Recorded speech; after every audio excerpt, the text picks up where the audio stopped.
Hello everyone! It is Monday, which means here on the TJOmega YouTube channel, it means it is time for a news roundup, going through all of the news in the last week that is worth talking about. Normally for news roundups, like I try to record the day I post, and everything else I try to do the night before, the day before, to give myself just a little bit of time to fix anything. But for this, it's always the day of, just in case something drops that's really juicy and we need to talk about it.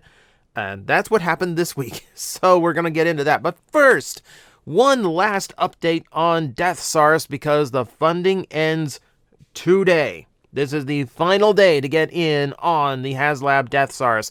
As of right now, 23,412 backers means all stretch goals have been unlocked. This thing is getting its cannon, it's getting its flail, it's getting its flight stand, it's getting its throne.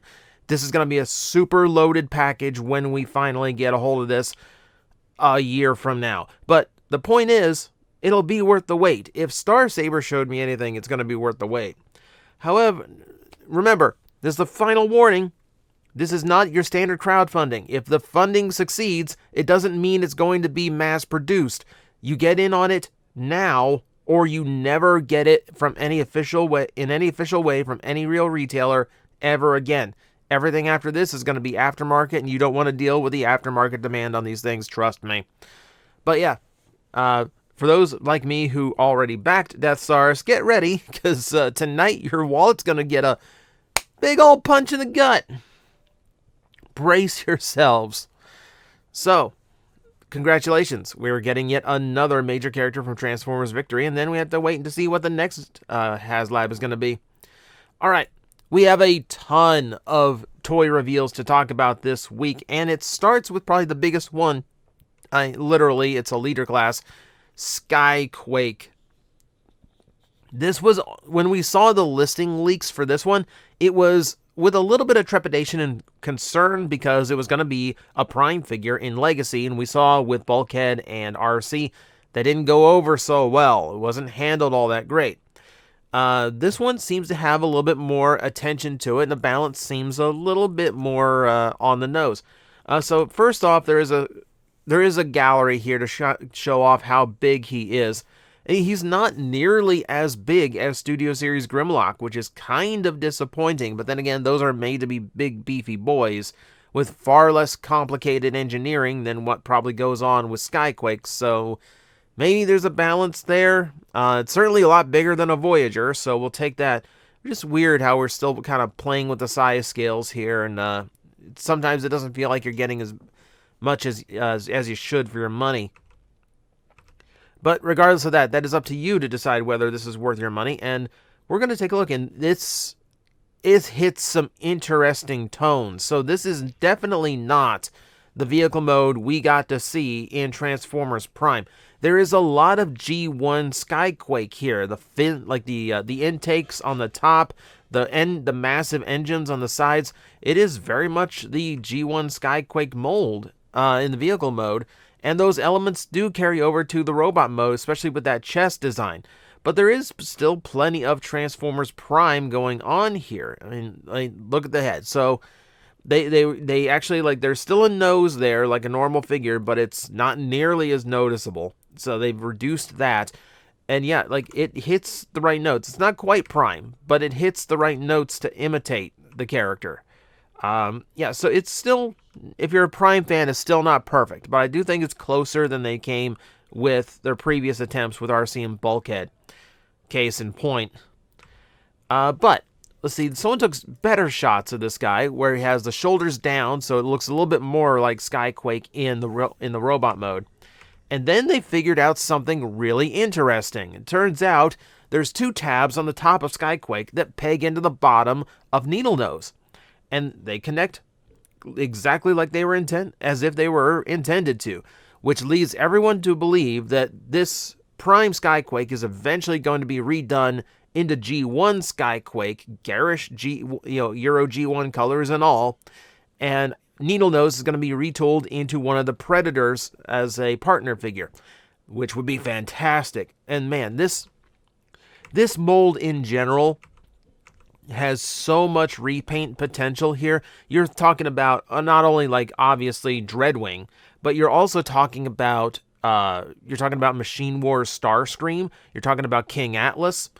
And if you're doing Machine Wars Starscream, that even opens up, strangely enough, BotCon Depth Charge. How weird would that be?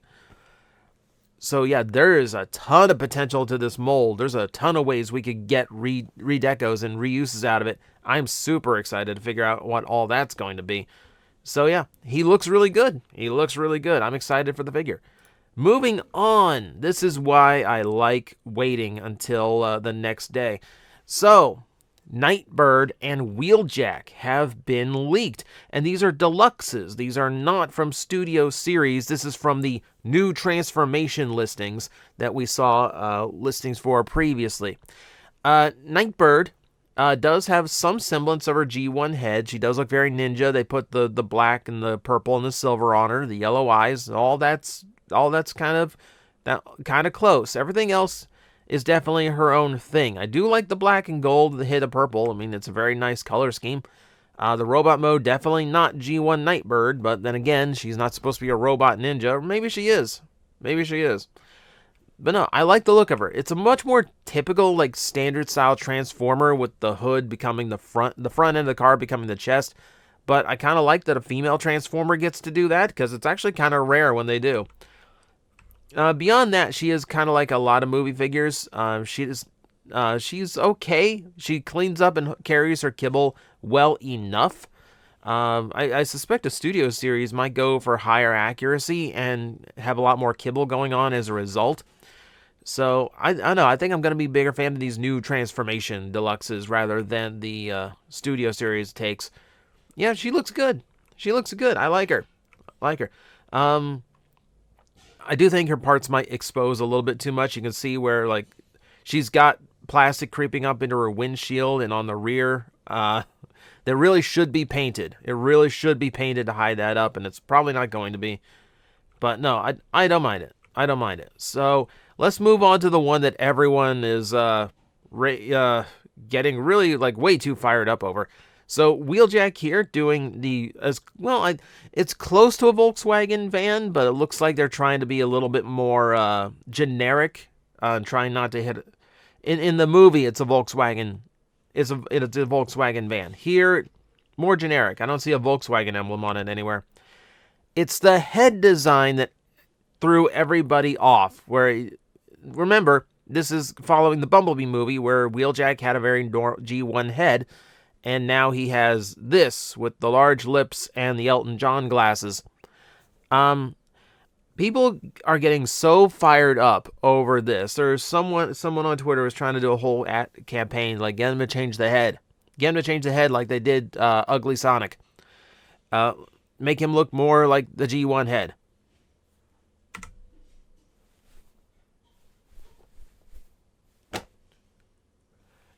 I don't think the head is going to make him more like Wheeljack. I think you've got bigger problems than that. I don't know. What's wrong with somebody coming down to Earth, discovering new fashion, and wanting to try it out? I don't know. I don't mind the look of him at all, given the fact that he's like any other Transformer from the live-action movies. A completely different character that just happens to share a name with the past characters. It's a little bit iffy this time because of the Bumblebee movie and all that accuracy, but like I said, everyone's welcome to change their fashion style. Nothing wrong with that. I think the toy itself looks pretty good, considering it's a big van, which is typically a hard figure to figure out where all the bulk goes. He seems to handle it really, really well. He's got a little bit of back kibble, typical stuff for a movie character, but everything else just seems to be big block solid. He looks good. He looks super clean for what he is. Like, I'm actually really impressed by it. Yeah, I think he should be a fun figure. I'm not really too concerned over him or whatever name they choose to call him. I'm more concerned that it looks like he has metallic bronze plastic. That might give me pause for concern. You can see right there on the right arm and in the right thigh, he definitely has those dark swirls in his plastic, which is concerning. So if you want to start a campaign to get someone to change this toy before it gets to production, Get them to change the metallic brown plastic, please. But yeah, he looks cool. I'm not worried about him at all. He's got ladders on his roof, which makes me want tow line out of him. All right, so moving on, because there's still even more toys getting revealed. New Titan changers got showed off. So Cheetor, Cheetor has an interesting beast mode. Let's put it that way. Hindquarters a little bit high for me. And then the robot mode, which has elements of the original Cheetor, much more mech'd out and teched out, so trying to fit in with a movie aesthetic. It's about as simple as you could possibly make a Cheetor toy, so it doesn't surprise me that he ended up as a Titan changer. Doesn't look bad, but, you know, it's just going to be a cheap little thing for kids to get at Walgreens. And then Soundwave, taking more along the lines of RID 2015 with his stylings. And yeah, he's okay. Like, he definitely doesn't look as clean as Cheetor does in the vehicle mode, but he's there. Like, he looks okay for a cheap figure. It looks like it'll entertain a kid. I'm not a fan of the connector between his legs. I always hate when figures do that, but I don't know. All right, so yeah, just little oddities. We don't really have to. I don't have too much to say about them. We don't really have to talk about them much. Yeah. Cheetor is presenting, and I'm not comfortable with it. More weirdness getting revealed. So, what happened to Rescue Bots ended up turning into Classic Heroes Team, which is basically just G1 characters with play school designs. And yeah, Bumblebee, or Bumblebee. Sheesh. Maybe I didn't get much sleep last night. Starscream, yeah, he looks fine. He just looks like this cute little simple Starscream. I know a lot of collectors who have been going after these just because they're like just these super cute takes on G1 characters, and they're like fun to like just like flip transform. And yeah, Starscream just looks like he's going to be another in the bunch. So it's interesting to see that they're continuing on with this. I kind of felt like they were doing past characters just to kind of fill out orders and just let the whole Rescue Bot side of the genre just kind of sunset, but apparently not. Apparently, we're still gonna keep going, and I don't know. They turn out this cute and gimmicky. Yeah, fine. They're fine by me. Speaking of gimmicky, someone actually got in hand the Bumblebee Mask, so we get a much clearer look at it now. It's a little bit cursed. Not that we were expecting anything less. So the head looks fine, and then you got these super scrawny arms, super skinny arms on with the big forearms. The forearms have the cables, the straps for the mask attached to them. So he's got this weird shockwave thing going on top of what looks like just kind of normal legs, which I'm sure are pretty thin if you see them from the side. So aesthetically, it's gonna be odd.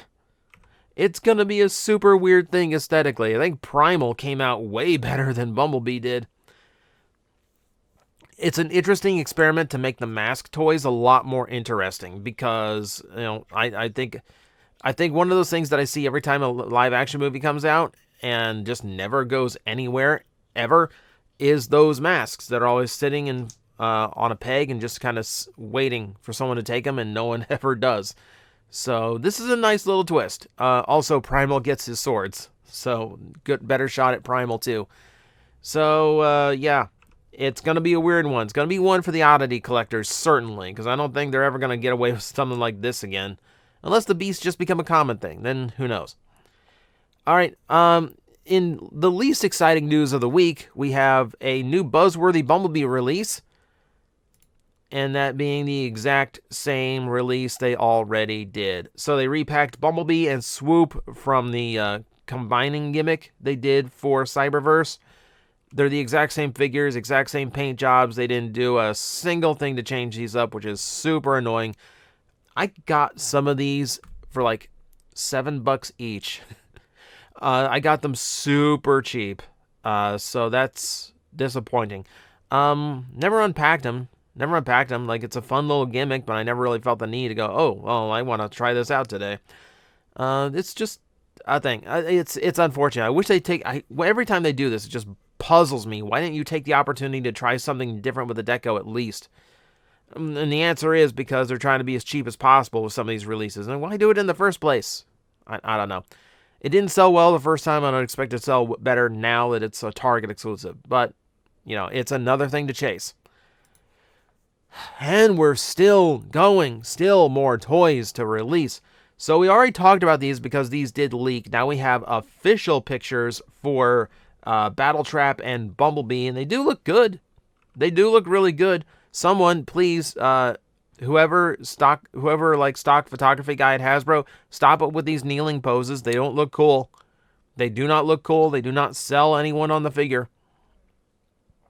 The one they did for Tarn is terrible. The Tarn is like one of the worst. Tarn is one of the worst stock photos I've ever seen that is also completely accurately transformed. But yeah, these still look super good, super cool. We got a better look at Bumblebee here. I do like his off-road look a lot better. I'm glad it's not just your typical Camaro like he was for like literally everything. It does bum me out that we went from the Bumblebee movie where we're trying to play up with his aesthetic, make it more round again, make it, you know, try to get rid of the door wings and all that. And then we get to Rise of the Beast where we're right back to bog standard movie Bumblebee. So that is frustrating. I can see in the legs he's doing things a little bit differently, but for the most part, it just kind of seems like the same toy that I've gotten, you know, who knows how many times for the last 15 years. No, I'm probably going to get it because it still looks okay, but like I'm not thrilled with it. I'm not thrilled. I'm also not thrilled that there's so little paint going on in the face. I'm still not thrilled with that. Like that just looks weird. Like that looks almost knockoffy. But the fact that they're at least doing something different with it, you know, and I'm curious because the engineering these days is so much cleaner and efficient. That does make me a little bit curious about the figure. So that's probably what's going to make me end up getting it at some point. And yeah, the vehicle mode just looks really, really nice. There's also behind the scenes stuff being released for this. Now, they didn't do like side by side with the character models because the movie hasn't even come out yet. But a lot of this is just the same old stuff that gets posted from Sam Smith. It's mostly just describing the toy and just trying to hype it up. So it's not the most engaging of like behind the scenes content.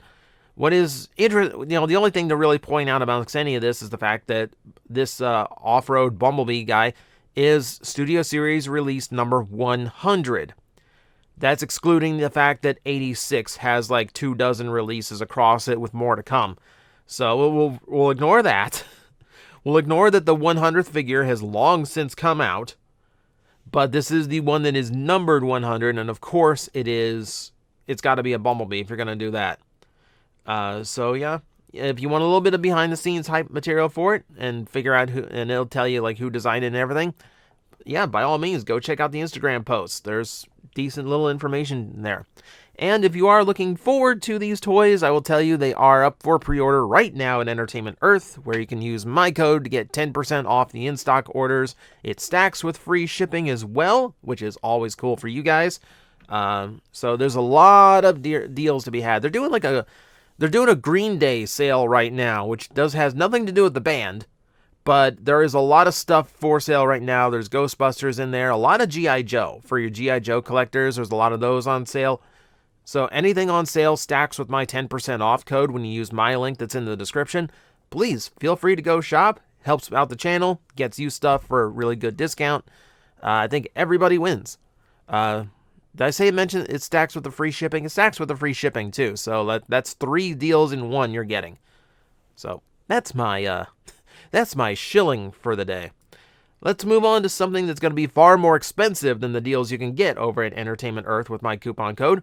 There's a new statue on the way. It is Galvatron, who looks absolutely, appropriately for Galvatron, insane.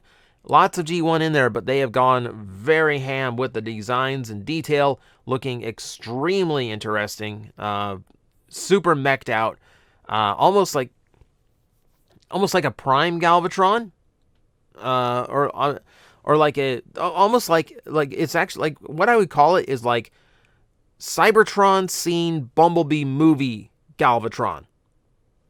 That seems to be the note that's being hit here.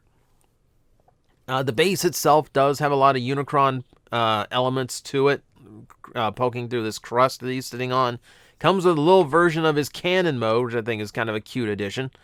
But yeah, it looks fantastic. Looks fantastic. I don't see a price for this yet. But again, for the people who are after these, for people who are statue collectors, you've got another really fantastic option going on here. I can never afford anything like this, but it's cool for the people who can. All right, moving on. Beware, there are more Funko Pops on the way. The only leaked listings we have this week are in the Funko Pop realm. I'm sorry. Rise of the Beast is getting a ton of them. RC, Bumblebee, Mirage, Primal, Prime, and Scourge, all slated to get the standard 3/4 inch Funko Pop design. No word on chases, no word on exclusives. I don't know if Primal will be flocked, which would be hilarious now that I think about it. But keep an eye out for the Funko collectors because you got more Transformers on the way. And at least they're not like most of the really good G1 ones that are locked behind NFT crap. All right. So we're big in talking about the new Transformers video game, Reactivate. But now we also have a little bit left over from a game called Transformers Heavy Metal, which was Niantic's attempt to do Pokemon Go with Transformers. This is what Niantic does, is that they take pretty much any license they get their hands on, and they try to make Pokemon Go out of it. It fails spectacularly, and then they go back to Pokemon Go and make changes to the game that somehow make it worse. And I don't know how they're still in business with that format, but they are.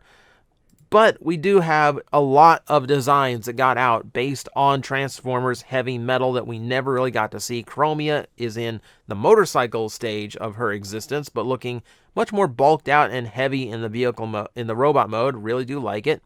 Comes with a compound bow as a weapon. That's a nice choice. Bumblebee's design, no color to it, but he's looking pretty buff for a Bumblebee design. I guess the heavy metal part kind of tells you what you're getting with these designs. Yeah, big, bulky, powerful Optimus Prime as well. Hound is super bulked out. I don't know how I like these extra lines going across the mouths on a lot of these guys. It's very like Heath Ledger Joker, and I'm not comfortable with that.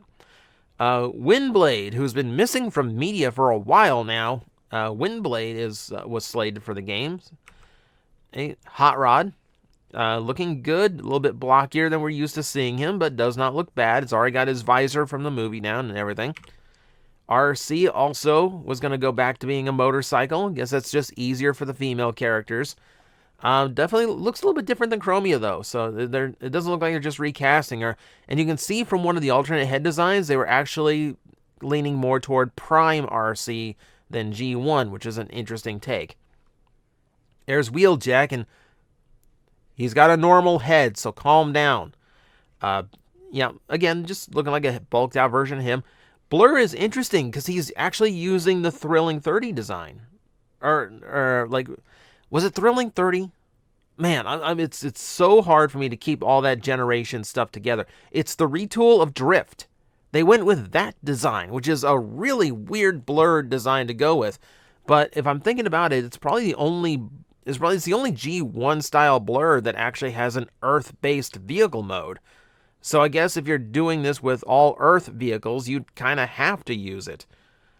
Okay, I mean, unless you do the crazy unprecedented thing of just making your own vehicle design for them. I don't know. Crazy talk, I know. But it's still an interesting choice. Grimlock, again, just mech'd out, heavy Grimlock. Dino mode looked good. See, Jazz as well. Who else in the game? We're just going to buzz through this because this is a huge list. Moonracer, Soundwave, a lot of heavy detail on Soundwave too. Shockwave with a spaceship alt mode. There's Megatron as a tank, because of course it has to be a tank now. Starscream, looking a little bit trans-tech with his design. And then Scavenger, Mixmaster, Hook, Bone Crusher, Devastator as a whole, super beefy design. Roulette and Shadow Striker. Now these girls got to be cars, and it's a really deep pull. Shadow Striker's a name that came back up thanks to Cyberverse, but Roulette? Roulette's been gone for a long time. So that's an interesting choice. All the cassettes were in. Well, at least the 4 main ones were in. Slipstream's in, different than Starscream, which is good. Yeah. There's a lot of really cool design work here. Nothing that really looks like it would translate well to a toy. Like Chromia here especially just does not look possible. They definitely were meant to just be game characters, so getting them into like if the game took off and there was a demand for toys, I think it would be a really hard struggle to get some of these designs into it. But they're fun to look at. They look really, really good. So kind of a shame it didn't work out. Oh well. I'm sure we'll see this kind of aesthetic down the line somewhere. Alright. We do have one more listing. I lied. We do have one listing that we get to speculate about. There's a commemorative figure on the way or a collaborative figure on the way called Project Bear, which could be just about anything Ursa related. Now, keep in mind, the last time we got one of these codenames, it was Project Yellow, and it was Tonkanator. So literally just describing the color, the yellow color that's synonymous with Tonka toys. So now put that into perspective with Bear. There are vehicles called Bear, but there's not really any applicable character you can make out of those. There's plenty of famous pop culture bears, you know, Winnie the Pooh, Smokey Bear, Care Bears. I mean, that's another 80s property. You could have a transforming Care Bear. What makes me think Project Bear, the part of it that makes me interested in this is the fact that we know Hasbro for Kingdom was actually planning on a brand new Polar Claw, which actually makes me wonder if this is how they're actually recycling whatever plans they had for that toy. Are they coming up with a collaborative bear figure simply because they have a bear half-engineered already? It'd be funny to me. That's the kind of like backstage, like behind the scenes thing I would be super curious about. But right now, all we can do is speculate. What could Project Bear be? How many pop culture bears could you possibly choose from that would mix well with Transformers? So, feel free to take your guesses. Record them now, and then we'll find out who's right later on. And now, we get to the final story of the week, which literally just came up, and this is the kind of stupidity I love to end on. Beyblade! Transformers Beyblade, Ion, Optimus Prime, Stinger, Bumblebee, Gladiator, Megatron, using their evergreen designs. It's supposed to look like Transformers that transformed into Beyblades. What it looks like is, it looks like you put Optimus Prime, Bumblebee, and Megatron in a blender and hit frappe. It's not the prettiest Beyblade I've ever seen. They also do not exist. This is purely for the Beyblade Burst app. These only exist in the digital version of the game. Okay. I mean, you've got that option. It's a weird crossover thing. It's like, why are all these like, I can't get Optimus Prime and Bumblebee in Fortnite, but I can get Transformer characters in like World of Tanks. And like World of Battleships, whatever the boat game was. And now I can get them in Beyblade Burst, but I can't get them in any like real video game. It's all just apps. It's annoying. But that is going to be it for this news recap. It's a very long one this week. So thank you for sticking with it if you stuck around this long, because we had a ton of stuff to go through. It was a very busy news week for Transformers. So if you made it this far, thank you very much. I hope you hit like and subscribe on the way out, because it helps the channel a lot. And I'll let you know when the brand new things. Remember, you have to hit that stupid bell to find out exactly when the next videos go online, because they go up every day, but it's a random time every day. So if you want to be the first in line to comment or see it, you got to hit the bell. So if you do hit all those things, you have my sincerest gratitude for helping the channel. And that will be it for me. So, I guess as far as news goes, I'll see you next Monday, and then I'll get back to the normal video cycle for the rest of the week. So, until then. Guys, I am facing the most powerful enemy any YouTuber can face, the algorithm, and I need your help to defeat him. Hit the like button, hit the subscribe button, hit the notification bell, and leave a comment. Every time you do, we attack that algorithm and we drive it back until it can no longer defeat this channel. Thank you very much.